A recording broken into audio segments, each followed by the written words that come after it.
So, welcome everyone for today's session, and we'll be continuing from text 21 of second chapter where we had stopped. Small recap from chapter 2. Krishna is answering the questions that Arjuna has posed, and Arjuna said that I don't want to fight the war because so many people are going to get killed, including my family members, and the result is not it's not something that we desire. It is ghastly, it is destructive, it is not a constructive result. So at the same point, he knew that it was a war where he had to fight with the evil Duryodhan. So then what he should do? That was his question. Should he fight or not fight? So then he surrendered to Krishna and said, you become my teacher, I become your student, and you tell me what is right. In this regard, Krishna first gave the knowledge of the soul, the Atma. Dehino sim yata dehe kaumaram yauvanam jara tata dehantar prapti dhirastatana vijati. As the embodied soul passes through the body and the body changes, and at the death it takes a completely new body. This cycle is keep on going. So the real identity is not the external body, but the soul that is within. That's the spirit. And then he starts talking, what is the spirit all about? So here we discussed certain things last week. That the body is destructible. Body will die. But the living entity,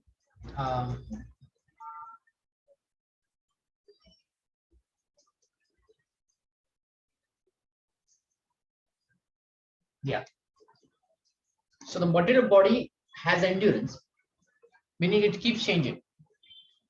While the eternal, the soul, there is no change. The soul gives the body awareness. Now we are aware of our body, right? Anybody pinches our, say, toe, we'll be aware of that, right? Even though the toe is so far away from our brain, we are fully aware of it, right? In a dead body also, the brain is there, the nervous system is there, but it is not able to take awareness from it. Got it? Why? Because the soul is not there. So who is actually aware? The body or the soul? The soul is actually aware, and it spreads awareness over the body. So we last time discussed this.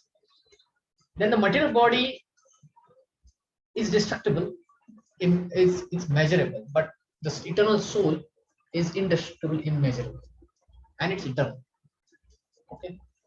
And then we discussed about the size of the soul. So what we discussed was, if you take a tip of a hair and cut it in 10,000 parts, then what remains, that one single 10,000th part, is the size of the soul. So small it is, and it is there in our body, in the heart, and that is providing the electricity for the heart to pump. Now heart is a pump, right? It pumps the body from it pumps the blood to all the parts of the body. And how do we measure that? We use the pressure, right? So the pump maintains that pressure. Now suppose the pump goes bad, then what will happen? The person will die, right? So the pump needs electricity to run. We know this in our day-to-day life, right? Similarly, our heart needs electric pulses. Can you tell me a scientific reason the heart needs electric pulses, and the doctors, they install something in the heart if the electric pulses are not proper? What is that thing called? Have you heard about certain thing that they put in the heart? Bypass surgery. No, bypass surgery is some vein is blocked, so they will provide another way. They'll connect. They'll provide another way for the blood to flow. Okay. Okay, you must have heard about this pacemaker.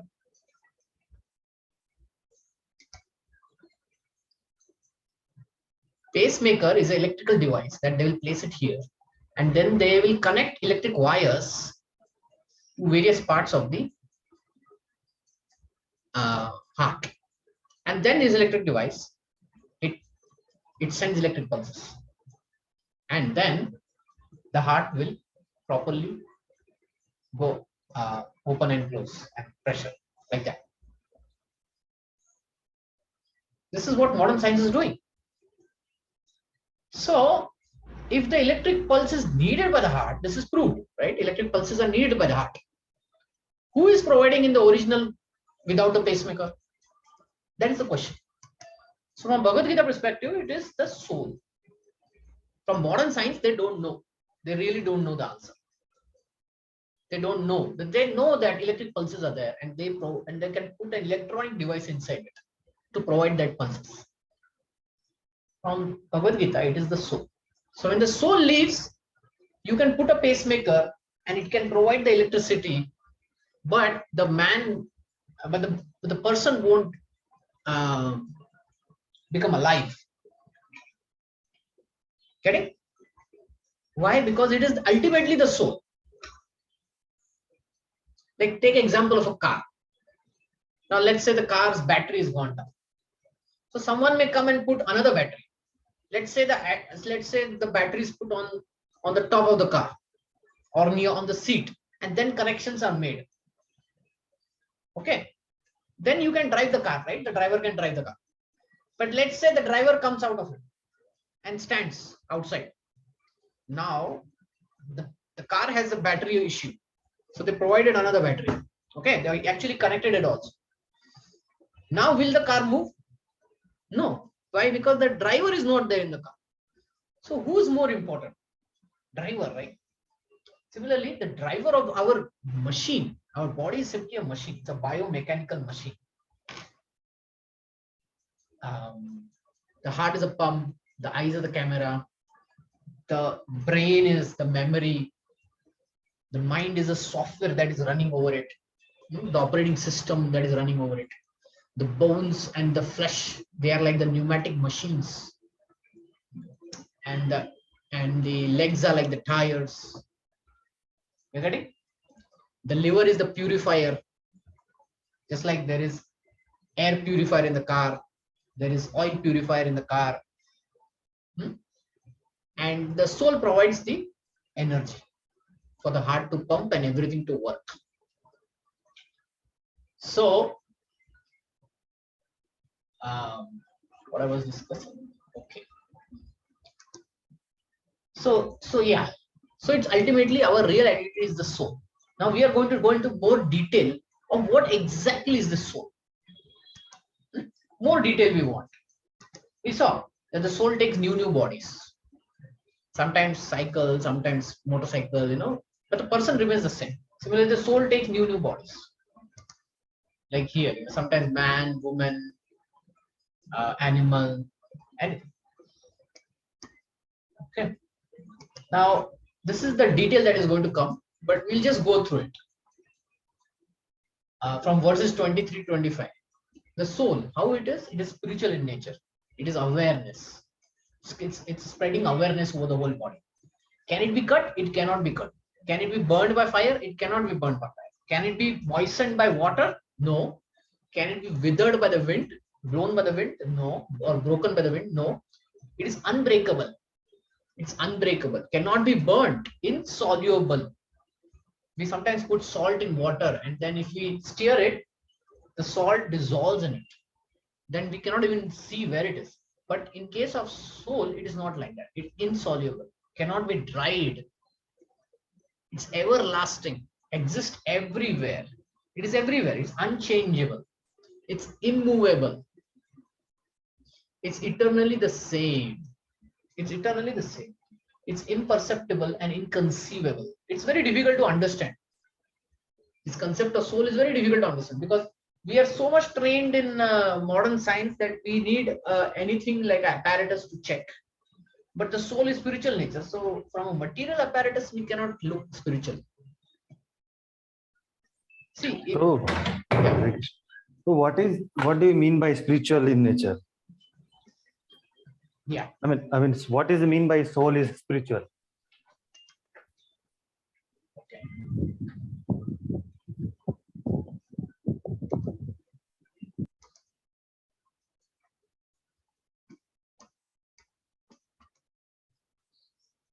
So there are two things: spiritual and matter.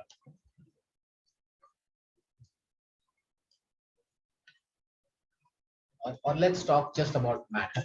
So when we talk about matter, we talk about earth, water, fire, air, ether. Something that we can touch, we can feel, even if it is subtle. Air. There is subtle matter.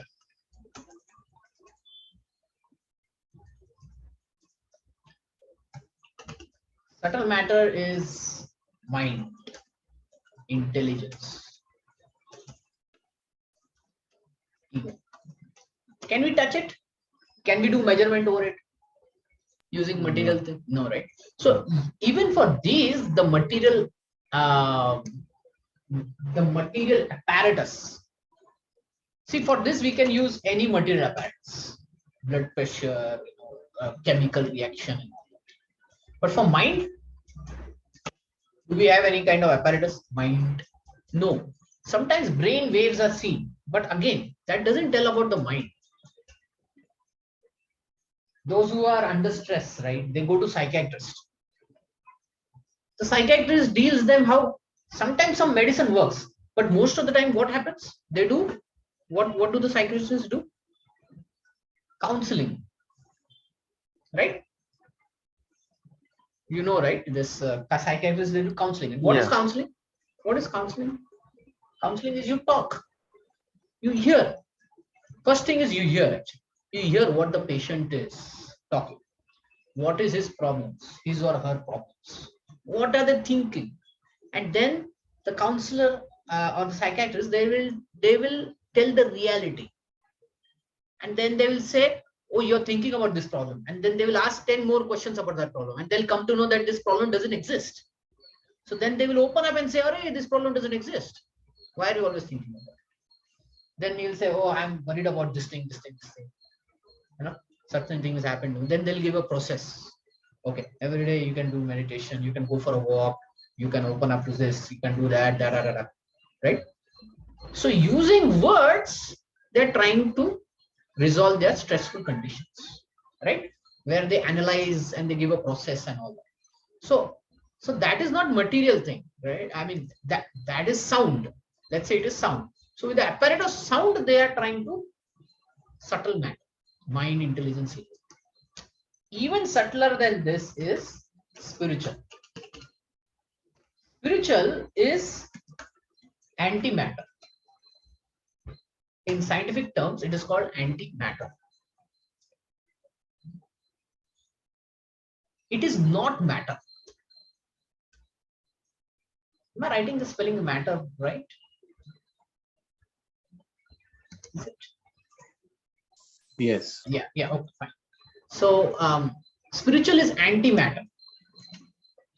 Antimatter means it is not something gross or something you can touch and feel, and using material energy like chemical physics and mathematics, you cannot apply on it. So modern science knows this, that they cannot apply on consciousness. So sometimes they call consciousness as antimatter and all that. So what that means is that they know that the consciousness is not a result of matter. It is antimatter. That's why they call it antimatter. And spiritual means antimatter, which is nothing but the soul. Okay. So spiritual in nature means consciousness, awareness, antimatter. That's from the practical understanding. From the spiritual books that we are reading, Bhagavad Gita and all, it means three things. Spiritual means Sat, Chit, Ananda. Sat means it's eternal. Chit means it is full of knowledge. Ananda means it is blissful. Compared to that, matter or material body, how is it? Is it Sat? No. Is it Asat? It is temporary. Is it Chit? No, it is Achit. It's not of knowledge. We need to learn. We need to learn in every new body. Right? Start from A, B, C, D, etc. We have to learn here. We don't Ananda. Ananda is Ananda there? Blissfulness is there? No. So Dukhan. So it's mostly it's Dukha. Dukkha means it's having misery. Some or there are phases of misery, there are phases of happiness in it. Duality.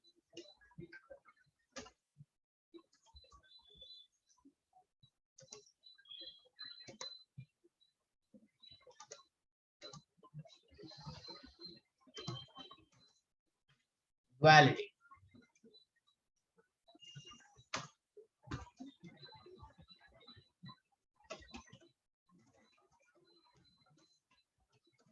Phases meaning phases of happiness and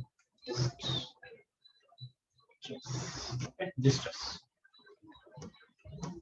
So this is what it means by spiritual and what it means by material. So then one more question. Then I Sure, have sure. Yeah, follow yeah. up on this. Hmm. If body has the soul inside and it has all these Satchit and Anand qualities, right? Basically a feature of the soul, right? So why don't we feel that? I mean, Yeah. if Chit is there, then it has full knowledge. Then why don't we feel this knowledge? Yeah. I mean, at the beginning itself, Yeah, when we yeah, born. yeah. True. So this is something subject matter of Bhagavad Gita. But because you asked, I'll go in a little more detail. That's no problem. So in the 7th chapter, Krishna explains he has three energies: spiritual energy, marginal energy, and external energy or material energy. Spiritual energy is completely spiritual, and marginal is spirit only. But it can take shelter of either spiritual or material. So the jiva, the soul that we are tatashta shakti, marginal energy. Soul is tatastha, or let's put marginal energy. It is spiritual, okay, but it is marginal. What it means is it has a tendency to take shelter of superior spiritual energy or inferior material energy. What does this all mean? It means that this soul is part and parcel of Krishna, the super soul, and they have energy, they have power with them, but it is not full power. Okay, their power is like a child's power. The child is also strong, but not as strong as the parents, right? So the child has a tendency to take shelter of mother, right, or father. Similarly, the soul, being the part and parcel of the super soul, has a tendency to take shelter of spiritual energy or material energy. Now suppose it takes shelter of material energy, it gets a body. It gets a material body, meaning this diagram. Okay. So it gets that first. Where it is playing this kind of video game. Now, how many of you played video games? Almost everyone, right? In a video game, let's say you're playing in on a motorcycle or a car, and if the car gets hit, how do you feel? If it crashes somewhere, how do you feel? Feel bad about it? But did you really crash? No. Yeah. So that is the whole part. That the soul is so engrossed and is thinking that I am driving it. And what simply is he doing? He's pressing enter, he's pressing space bar, he's pressing front, back, and all that signal. I mean, on the keyboard. That's all he's doing. But he's thinking he's that person that I'm driving in a video game. So that is called as ego. In other words, simple words is identity. What is our identity? If I ask you what is our identity, you'll say I'm Harish. You'll say I'm Shiva. I'll say I'm Vipul. Is that our real identity? From Bhagavad Gita we came to know that is just the external identity. Our identity is really the spirit soul. But we are in this muddy body, we think we are that person. Okay, we take that identity. I'm Indian, I'm Pakistani, I'm American, I'm Russian, I'm Hindu, I'm Muslim, I'm Christian. That's the identity. So our identity is based on temporary designation. These designations are temporary, right? Your name, your parents gave you when you were born. You were not born with a nameplate. Here, this is my name. No, they thought about it and they gave a name. So it's a temporary designation. We took birth on this land of India, therefore we are Indians. If we took birth somewhere else, we're Americans. When we die, do we continue to remain Indians? No. So therefore it's a temporary designation. But we are so attached to this temporary designation, to this temporary identity, that we don't focus on the soul. We lose focus on the soul. We become more focused on these three things. Temporary. Where is my food? I need to go to college. I need to go to school. We have to do all these things. The happiness, distress, that takes away our ability to know that we are eternal, full of bliss and all. So depending on the identity, the ego,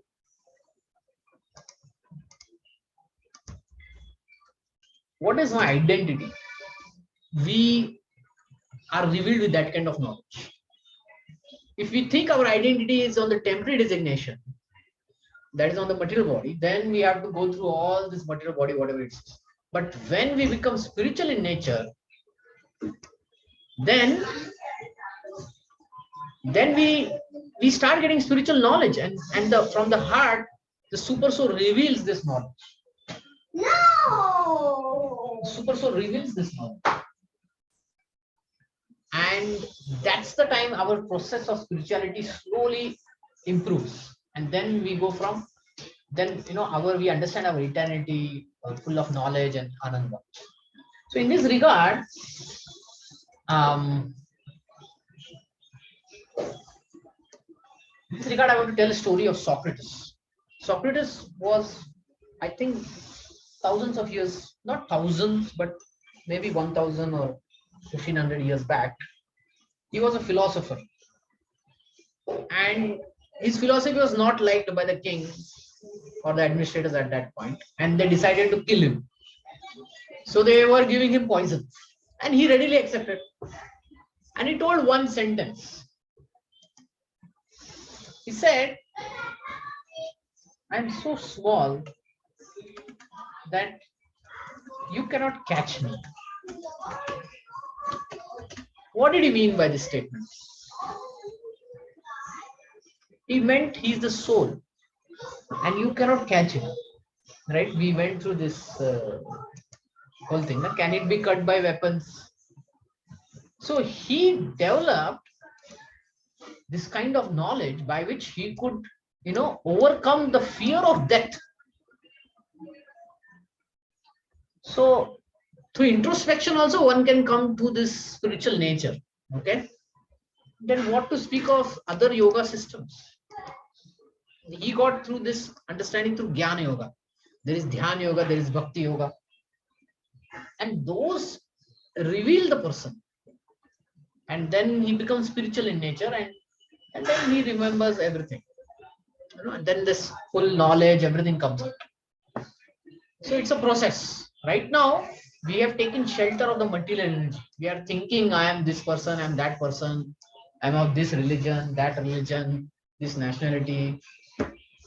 But when we go on the spiritual path, we understand that all the designations are temporary and our real designation is the soul. And then slowly the whole spiritual knowledge comes into us. Okay. So in short, uh, we are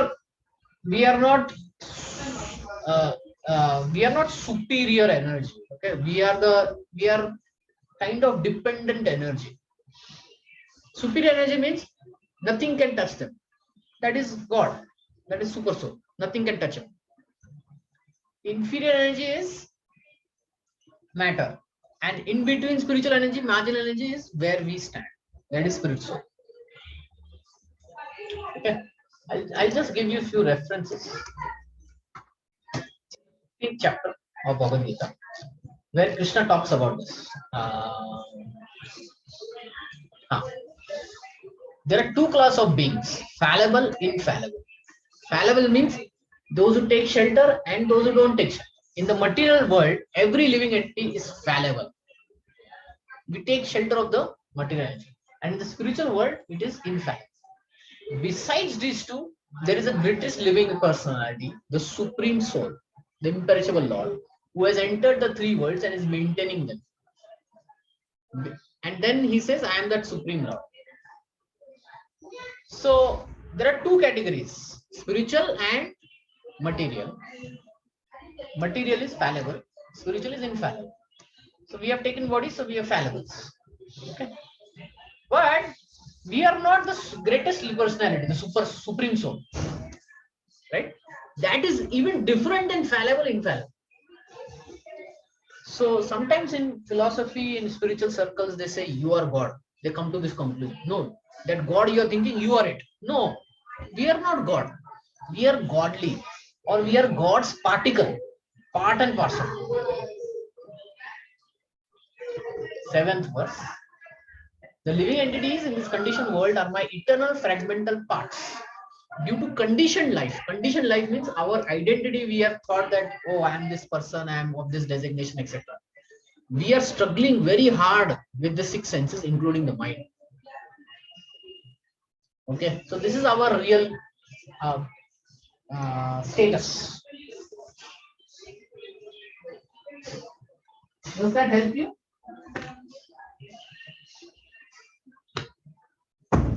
Harish, does it help you?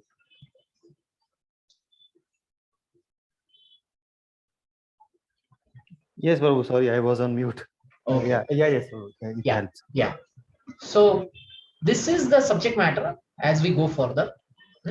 Some things will come in 7, something will come in 9th, and some things will come in 15, like that. But to be frank, it is really complicated. I mean, it's not. I mean, in one shot you won't understand. We have to actually go through multiple times through this. Yeah. We are going very slow. Few verses per week.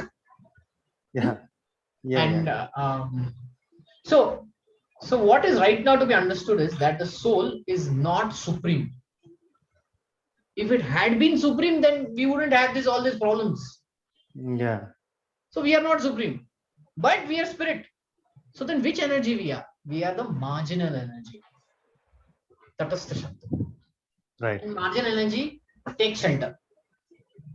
Hmm. Like a child takes shelter of the mother or the father, right? We take shelter of spiritual energy or material energy.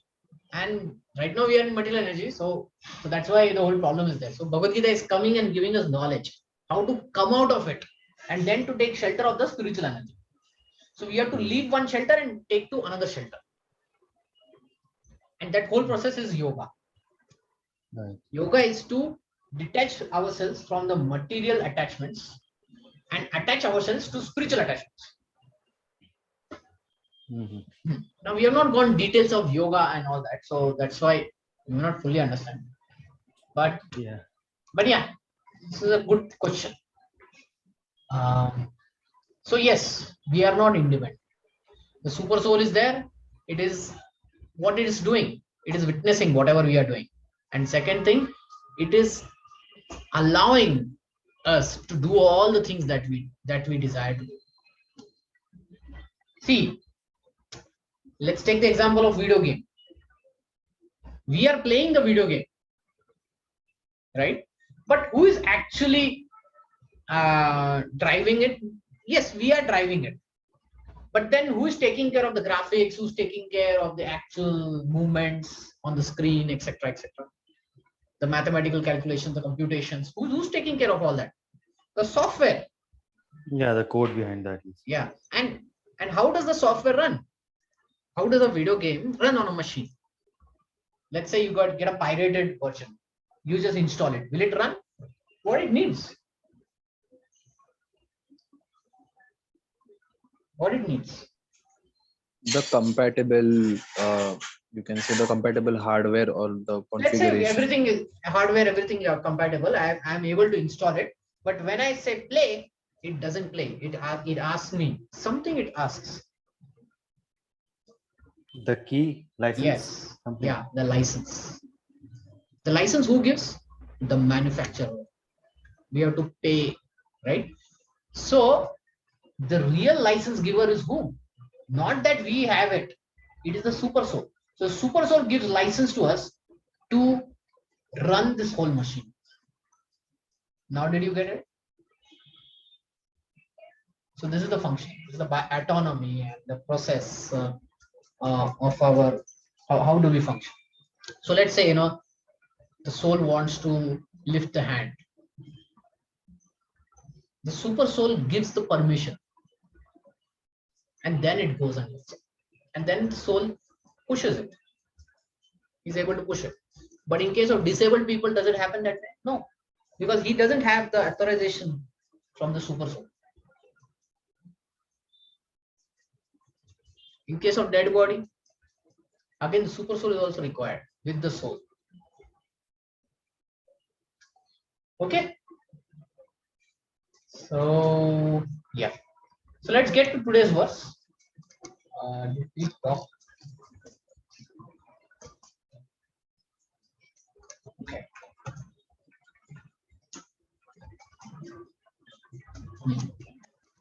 So for the soul, there is neither birth nor death. He has not come into being, does not come into being, and will not come into being. He is unborn, eternal, ever existing, primeval. He is not slain when the body is slain. This is last time we discussed the size of the soul and all that. Then let's move to today's verse. Any questions or comments? No. No. Okay. Oh, fine.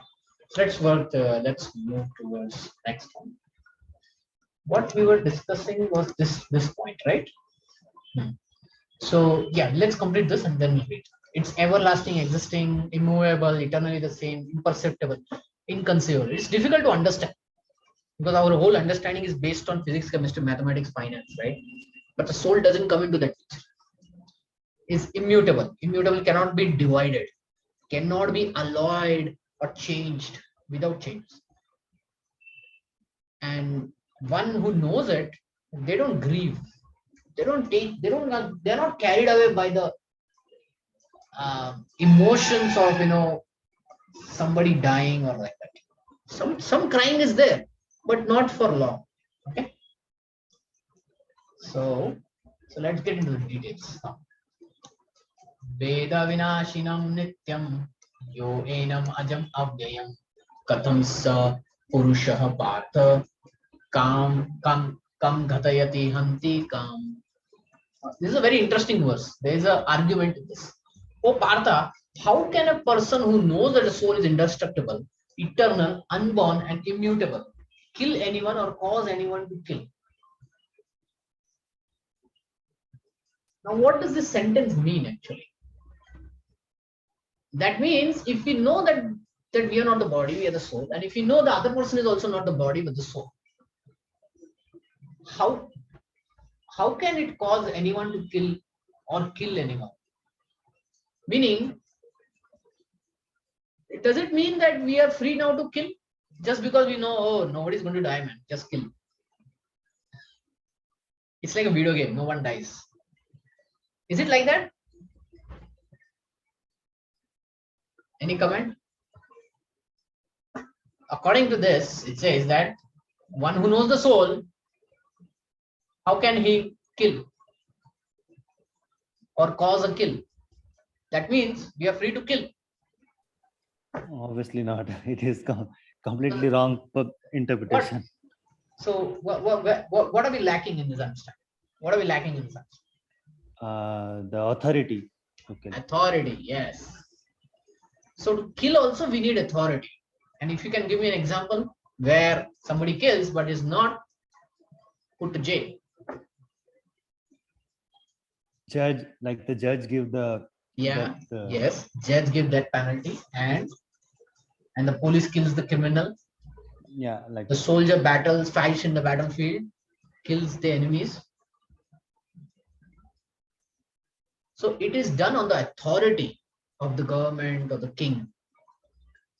Now that doesn't mean that every king who goes out and kill is authorized. It doesn't mean that.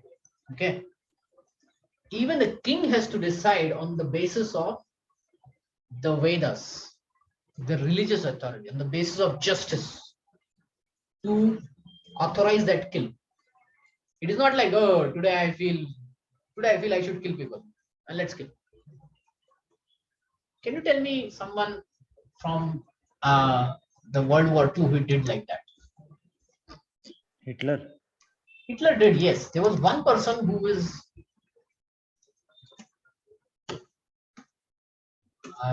his name is like Amon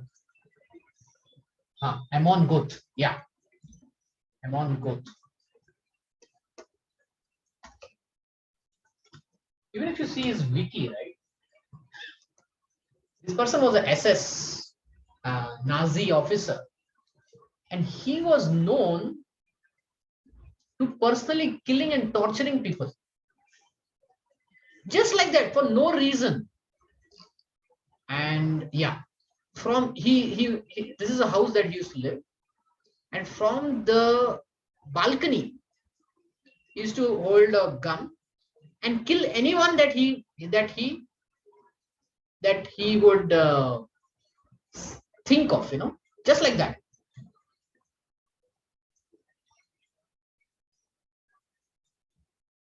Like let's see this one person, what is he saying? As a survivor, I can tell you that we were all traumatized people.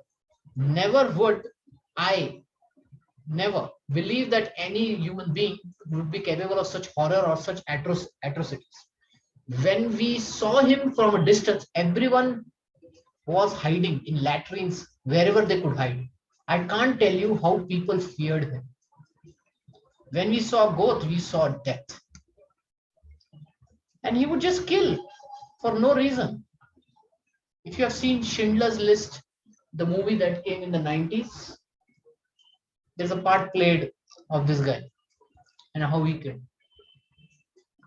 So that is not what Bhagavad Gita is saying. Or the real point is, just because he had the authority, it doesn't mean that he can go and kill mindlessly. He still needs justification. Like, let's say, there are prisoners of war. The opposite enemies, they surrender. Now, do one has a right to kill them? No. Because they have surrendered, you cannot kill them actually, even though they are the enemy. So one needs to go by the book. One needs to go by the justice. One needs to go by the Vedic religious principles. Then he can properly execute whether to kill or not to kill. Okay. Even from spiritual knowledge, one cannot do like that. One needs the authority of the law, not somebody, just the king said and I will do it. No. Everything has its proper utility, and the man who is situated in complete knowledge knows how and where to apply a thing for its proper utility. Similarly, the violence also has its utility. Okay, so it's a very interesting statement. Everything has a proper utility. And if we are in knowledge, we know where to use and apply a thing. Now, let's say a person is having a knife in front of you. Knife, very sharp knife. Scenario 1, that person is a thief. What will you do? You'll try to run away, right? It's a very dangerous situation. Scenario number 2, the person is a doctor, a surgeon. Now what will you do? He's pointing the same knife in front of you, sharp knife in front of you. The same that thief was also doing, and now this doctor is also doing. Now what will you do? Will you run away? No. No. Why? Because that person knows where and when to use it. The thief is using it for threatening purposes, while the surgeon is using it for medical purposes, to remove the tumor or to do the stitching and all that, to fix a problem in your body. For that, you will lie down in front of the doctor and say, okay, fine, you can put me in anesthesia, do your operation. But the doctor will say, I'll cut you. Okay, fine, I don't mind. If the thief says, I'll cut you, you are fully, we are fully afraid. But if the doctor says, I'll cut you, we are not afraid, because we know that this person is full of knowledge and is using it for proper utilization. Okay. So similarly, violence also has its utility, and how to apply violence rests with the person in knowledge. Although the Justice of the Peace awards, although the Justice of the Peace awards capital punishment. Capital punishment means to put a person on, hang him. That is a capital punishment. To hang him or to kill him. To a person condemned of murder. So for murder, there is capital punishment, which is still then given in India also. The Justice of Peace cannot be blamed because he orders violence to another person according to the code of justice. So the code of justice says that to a murderer, you have to kill him.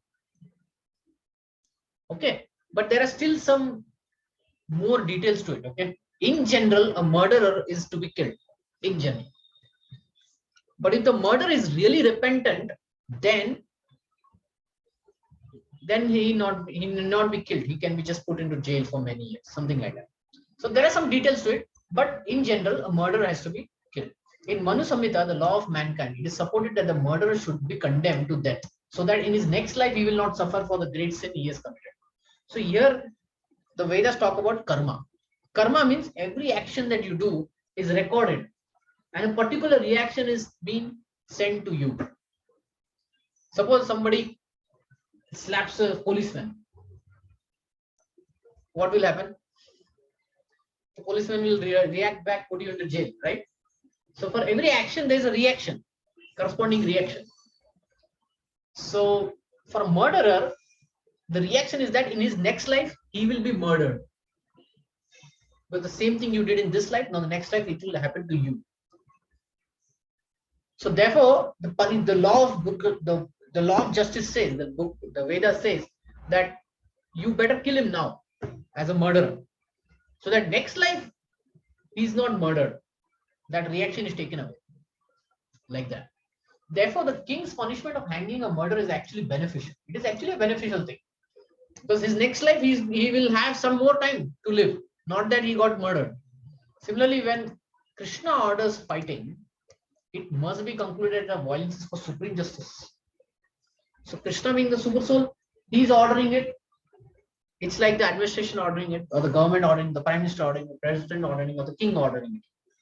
And he knows the laws. So therefore, Arjuna has to follow the instruction, knowing well that such violence committed in the act of fighting for Krishna is not violence. So it is not violence It is actually violence under authority. At all, because at the rate the man or the rather the soul cannot be killed, and so for the administration of justice the so-called violence is permitted. So therefore this kind of violence is permitted if it is under authority. But surgical operation is not meant to kill the patient but to cure him. This we discussed. Therefore the fighting to be executed by Arjuna at the instruction of Krishna in full knowledge, there is no possibility of sinful reactions. So when Arjuna was fighting, he didn't have any sinful reactions. This is another very good verse. Vasam sijirnani yata vihaya navani grinati naroparani tatha sharirani vihaya jirnani anyani sanyati navani dehi. This is an analogy. As a person puts up new garments, giving up old ones, and the soul similarly accepts new material bodies, giving up old and useless ones. So just like we change clothes every day, similarly the soul changes clothes.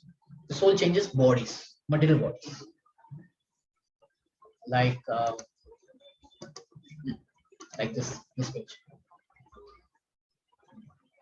At the time of death, it takes new body, and that could be a female body, or that could be a male body, just like changing clothes. A man is changing clothes, and if he changes, if he clothes like a woman, he will look like a woman, right? So Bhagavad Gita also saying the same, that the soul changes material bodies and takes to that identity. Now we are seeing as ourselves as a man. Some are seeing as themselves women. Some are seeing themselves as children. Like that. The identity comes with it.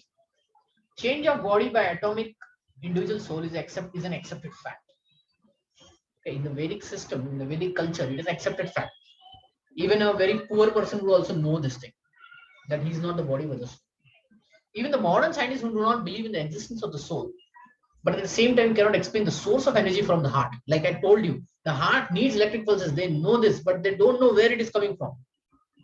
But when they want to resolve a electrical issue in the heart, they implant a pacemaker, which is nothing but it produces pulses at certain beats per second. So they know that electricity is needed. So who's giving it? They don't know. I mean, when Arisai gun, you love the Arisai. Oh. Sorry. Actually, you can eat this without oil. Okay. So yeah, sorry. So what I was saying is that modern scientists, they don't know the source of energy from the heart, but they accept that the body is also continuously changing from childhood to boyhood, and boyhood to youth, and again from youth to old age. From old age, the change is transferred to another body. This has already been explained in previous verse 2.30. Transference. Let me finish this whole reading and then we will discuss. Transference of atomic soul to another body is made possible by the grace of the super soul. So I was talking about the role of the super soul over here. The super soul permits, it gives the authorization keys. Similarly, the super soul also permits the transition to next body after that. So it supervises. Who is doing it? It is supervising.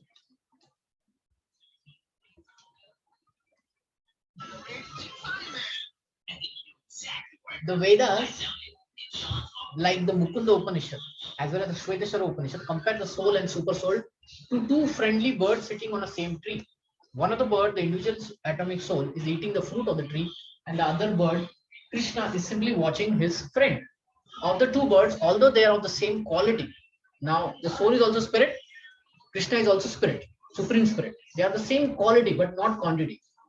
Okay, quantity differs. One is captivated by the fruits of the material tree, while other is simply witnessing the activities of his friends. Krishna is witnessing word, super soul is witnessing word, and Arjuna is eating word. Although they are friends, one is still the master and other is the servant. Forgetfulness of this relationship. Now, this is something Harish you asked, right? Forgetfulness of this relationship by the atomic soul is the cause of one's changing his position from one tree to another, or from one body to another. So because he doesn't know that he is a spirit and he is related to the super soul, He's more interested in changing his position. Oh, let me go into this branch. Let me go to this branch. That has a good fruit. Let me eat that. The soul is struggling very hard. We read this on the tree of the material body. But as soon as he agrees to accept the other bird as the supreme spiritual master, as Krishna agreed to do by voluntary surrender to Krishna for instruction, the subordinated bird immediately becomes free of all lamentation. This is something you asked, right? Like why the bird, being the soul, is still not able to realize the eternity, the full of knowledge and blissfulness, because it is too much caught up. It is too much caught up in playing that video game. It is thinking, I am this person, I am the king of this video game, and my army is losing, or I'm saving the world, or I'm driving this car and I got crashed, or the policeman caught me in the video game. We see this all emotions, right? When children play the video game. So they are thinking, I'm going to this branch. I'm going to next level, level 20, level 30. And this completely engrossed. In that engrossment, if something happens to him, like he falls down or he's caught or he's crashed, or in that he dies also, right? The player feels so much bad about it. Oh, I died in the video game. I died in the video game. I got caught in the video game, right? So he doesn't realize that he's the soul. Okay. Although the two birds are in the same tree, the eating bird is fully engrossed with anxiety and neurosis. Why? Because he thinks I am that person who's playing that video game. So there's anxiety. There's anxiety, right? If you have seen kids playing video game, or you remember your own days of playing video games, you think you're that, and you're fully anxietyful. Your heart is racing. What will happen to me? I need to jump. I need to jump. I need to jump. Oh, I fall. That anxiety is there. That moroseness is there. That sadness is there, right? Because we are too much engrossed in enjoying the fruit of the tree. That is the reason. But if some way or the other, our parents come from behind and give one slap and say, stop playing, all our anxiety and moroseness will go away. Right? The moment we stop playing the game, we have no more anxiety of what is happening over there. Agreed? Agreed? Yes. Yes, Prabhu. Yeah. So the moment the super soul, that is Krishna, comes and talks to us, and we turn to him and we listen to Bhagavad Gita from him, our anxieties will end. And they will slowly end, okay? It's not like it just ends. Because we are also reading Bhagavad Gita, but does our anxiety end? No. No, it is not like that. It will slowly will overcome these anxieties. Arjuna has now turned his face towards eternal friend Krishna and is understanding the Bhagavad Gita from him. And thus, hearing from Krishna, he can understand the supreme glories of the Lord and be free from lamentation. Free from lamentation. Lamentation means passionate expression of grief or sorrow, weeping, wailing, sobbing, moaning, like that, complaint, grieving, moaning, howling. When India loses the match against Pakistan, they go and break the television. What is the point in breaking our own television, which you must have paid like 50,000 rupees on it? But this is the madness, because the person becomes so attached. Last time I was talking this thing, that when India wins a match against Pakistan, everyone says we won. Now who really won? Was it you win? No, you never played that. You were just the audience. Who won? The 11 people in that team won. Who got the money? You didn't get anything. You paid 200 rupees to watch it. What are we doing? We are just identifying, and money is being spent over that. So if let's say we are having this India-Pakistan match, and we have a friend from America, and we are looking at this match, and our friend comes and he says, "Oh, why are you so engrossed in this? This is India-Pakistan match." I said, "What? have nothing to do with India, nothing to do with Pakistan. So he's not carried away with that emotion because he's not identifying with it. Getting? Sometimes we play this match and one of our family members doesn't identify, especially the mother. They say, what cricket? I don't care. But we are like, yeah, yeah. India won, India lost. And mother is saying, forget, come eat, eat food. Don't worry about that. Think about your exam that is going to come. so the what we identify with, we get carried away with it. Okay. So Bhagavad Gita is coming to tell us what is our real identity. And thus hearing from Krishna, we can understand the supreme glories of the Lord and be free from lamentation.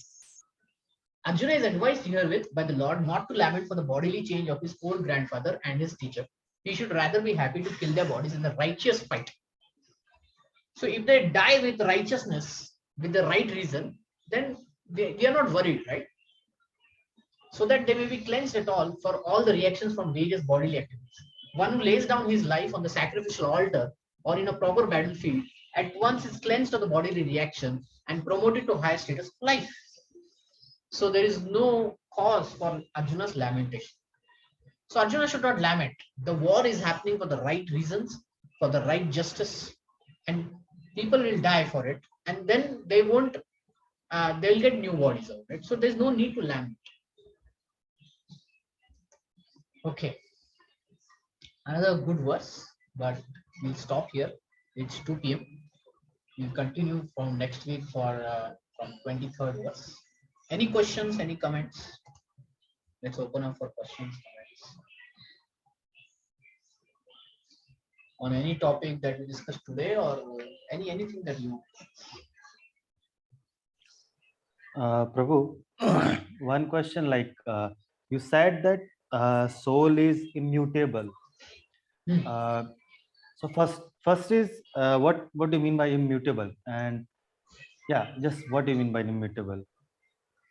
Unchanging over time, unable to change. But see, our external body changes, right? Yes. We were born as babies. Today we may be like middle age. No? So this is changing. Soul within the body doesn't change. It doesn't grow or doesn't shrink or doesn't expand. It remains the size is the same. The power when it doesn't decrease. It's not like a battery. उसका power चला जाता है, ऐसा नहीं है. It power remains the same. It's a eternal power. Eternal power is like that. But when we say so, in some few sessions we somewhere we discuss about the reincarnation, right? And there you actually mentioned that there is subtle body, right? And subtle body has this memory, intelligence, you said, right? And if intelligence, so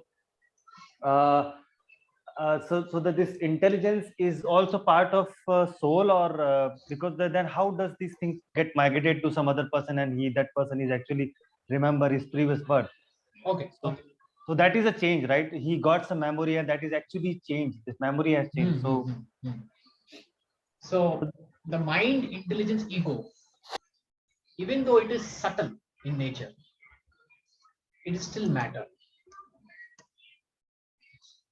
Like I was telling, with the use of sound energy, you can control the mind.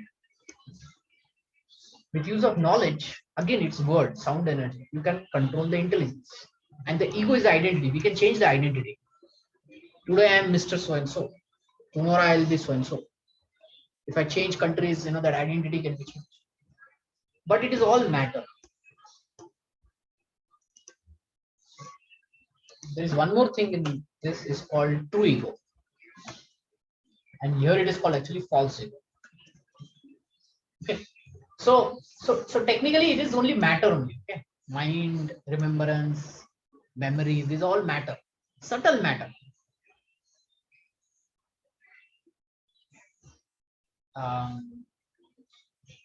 Okay. Just like we have money in our bank. That is in subtle nature. It is not exactly that they have kept, say, let's say 50,000 rupees. They have kept 50,000 rupees for so and so person. No, it is it is in the ledger, it is in subtle form. And when we withdraw, it moves from subtle to gross or subtle to physical form. Similarly, the thoughts, the mind, the memories, this is all subtle. So that do change, because in our lives, when we go from one body to another, we take so many impressions, we take so many things happening to us. Sometimes, in a dream, we think that we are falling off the sky or from a building, or something bad is happening to us. The reason is some bad memory from our past, even from our past life, can come back to us as a dream.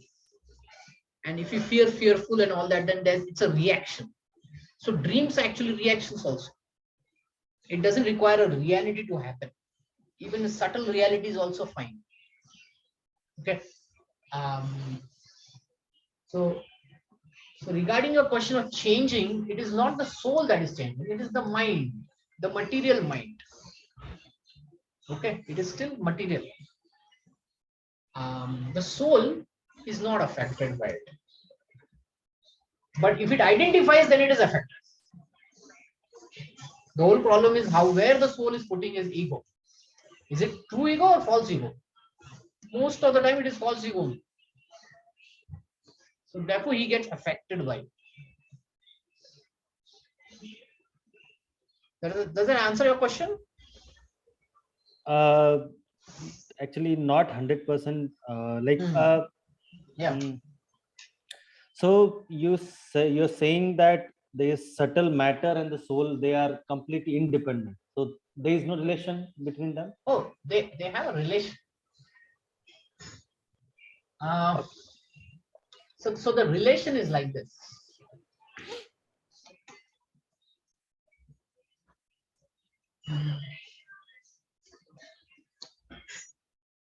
Yeah, I need a.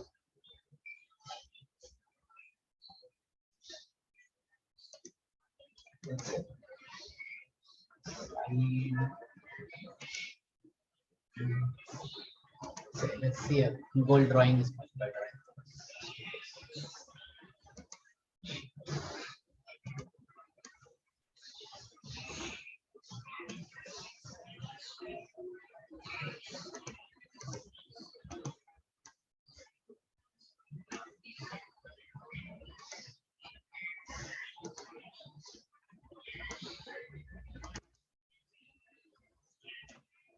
Soul.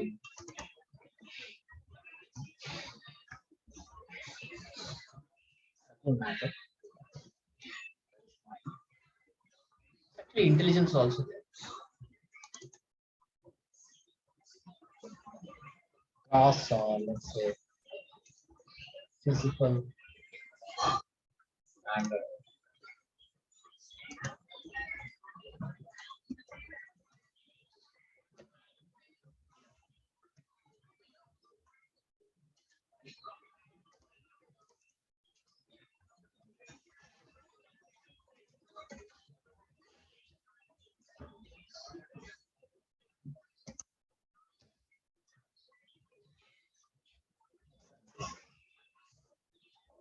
body.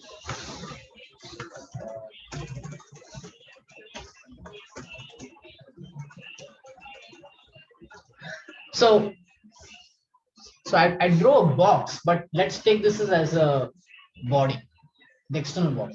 This is physical. We can see it, touch it, feel it, right? It's made of matter. We know it's made of earth, water, fire. Even modern science also says the same thing. It has senses. It has working senses. It has knowledge gathering senses. Working senses are like hands, legs.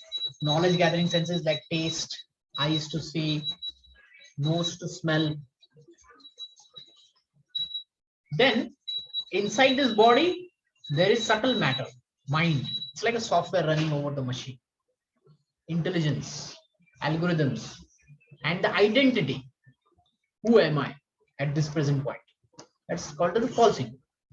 And this is a covering, this whole subtle covering is a covering on this soul. Now, when the soul interacts with the outer world, it interacts through these agencies. First through the mind, then through the senses. Let's say the soul wants to eat a gulab jam.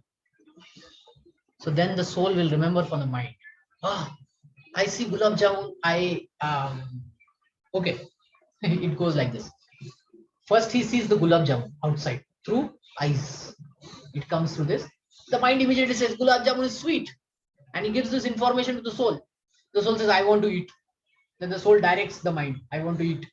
The intelligence, direct the intelligence. The intelligence says, okay, use your body, use your senses, walk to the shop, lift your hand, give the money, take the gulab jamun, put it in mouth. And when it's put in mouth, then the taste comes. The taste, then the mind says, ah, it is sweet, it is sweet. I told you it is sweet. Then the soul feels, ah, I am happy. From the video game example, how will you explain? The soul is playing, let's say, a racing game, and he sees, I'm on the road, I'm driving. He sees. Then he uses his senses. His mind says we have to win. So use our sense. Keep pressing the left, right speed buttons, and at the end he reaches, and the video game says you won. And that information goes to the eyes, through the ears, that he won. There is a on the screen, you see, you get a prize, and getting that prize, the mind says, ah, we got a prize, we are happy now, and the soul becomes happy. So this is how the relationship works, okay, between the subtle and the gross and the soul. This is how they interact with each other. Does this help? Yes, so yeah, now it is clear. Yeah. So this kind of knowledge that we are talking about, where we are analyzing it in depth, is called Sankhya knowledge. So what we discussed here of the soul and all that is Sankhya, analytically we are discussing the whole thing. Okay. Bhagavad Gita at this point will also discuss the same thing. It will go to Sankhya, analytically it will explain us, and then later it will tell us other truths. Okay, so any other question?